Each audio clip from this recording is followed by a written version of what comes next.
Quedamos en el arco de Cimadevilla y según nos vamos acercando sabemos que ella ha llegado antes porque escuchamos su voz, esa impresionante voz.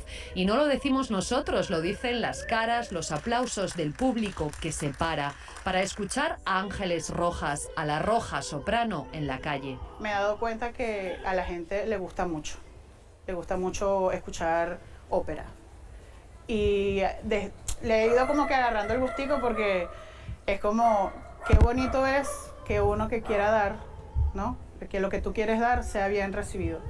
Y dos, la vida del cantante es un poco complicada en ese aspecto, sí. Y la verdad es que cantar en la calle es una opción que por lo menos te ayuda a pagar ciertas cosas, facturas, porque hay temporadas en que el cantante pues no gana nada, no tiene trabajo. Estudió en el Conservatorio de su Barquisimeto natal en UNEARTE de Caracas y llegó a España con una beca de la Escuela Superior de Música Reina Sofía. En Asturias cumple 2 años como integrante del coro de la Ópera del Campo Amor.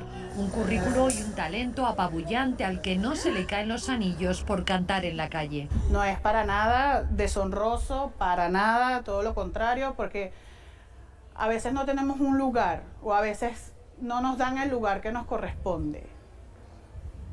El sistema, lo que tú quieras, como lo quieras llamar. Entonces, estar haciendo lo que te gusta en la calle es una manera de eso, de darte tu lugar y que la gente te oiga y te aprecie. La gente es demasiado agradecida. Pues esta mañana se me acercó una señora y me pidió que le diera un beso después de cantar un aria. Sí, yo siento que cuando canto hago esa catarsis, ¿no? Esa liberación de los afectos que permite que la gente reciba lo que yo puedo transmitir a través de la voz. Cantar es la vida, cantar es expresión, cantar es todo. Su sueño, seguir cantando siempre y protagonizar algún día Lady Macbeth y Turandot, con esa voz que efectivamente produce catarsis de la buena.